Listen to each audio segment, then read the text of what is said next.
AU, siswi SMP di Pontianak, dianiaya oleh sekelompok siswi SMA hingga mengakibatkan trauma psikis. Selain luka lebam, di beberapa bagian tubuhnya korban juga mengalami kekerasan pada organ intimnya.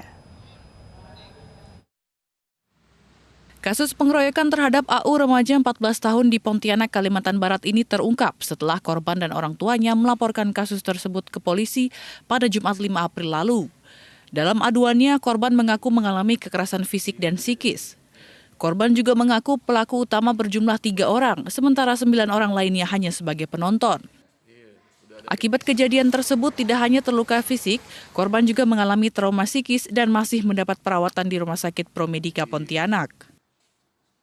Pengeroyokan terhadap AU terjadi pada Jumat 29 Maret pukul 14.30 waktu Indonesia bagian Barat. Pengeroyokan terjadi di 2 tempat berbeda, yakni di Jalan Sulawesi dan Taman Akcaya. Sepulang sekolah, AU dijemput seorang temannya yang pergi ke rumah saudara sepupu menggunakan sepeda motor. Namun di tengah perjalanan, yakni di Jalan Sulawesi, korban dicegat pelaku yang sebelumnya telah membuntutinya menggunakan 2 sepeda motor. Korban kemudian dianiaya di atas sepeda motor hingga terjatuh ke aspal. Penganiayaan masih berlanjut meski korban telah terjatuh.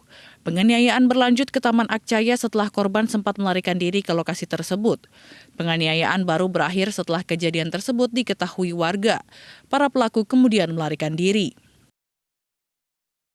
12 pelaku telah diperiksa polisi, termasuk 3 orang yang diduga sebagai pelaku utama. Namun ironisnya, ketiga pelaku terlihat tidak menunjukkan rasa bersalah. Saat pemeriksaan di kantor polisi, ketiga pelaku sempat membuat snapgram bumerang sambil tersenyum. Dari hasil pemeriksaan, polisi menetapkan ketiganya sebagai tersangka utama penganiayaan. Polisi mengatakan tidak menutup kemungkinan adanya tersangka baru. Setelah gagal mendorong upaya mediasi antara pihak keluarga korban dengan para pelaku, Komisi Perlindungan Anak Indonesia terus berupaya mengawal kasus pengeroyokan terhadap AU.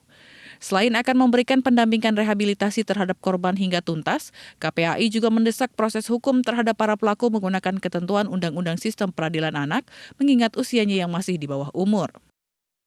Polisi saat ini sedang melakukan penyidikan, sementara visum juga sudah dilakukan terhadap korban, dan ini untuk sementara berdasar itu memang adalah kekerasan fisik. Nah, atas dasar ini karena ada cedera pada kepala, ada cedera pada perut, pada dada, maka ini tentu dibutuhkan rehabilitasi kesehatan. Selain itu, anak juga mengalami trauma, sehingga kita juga meminta kepada pemerintah daerah untuk memberikan layanan psikologis. Tim Liputan iNews melaporkan.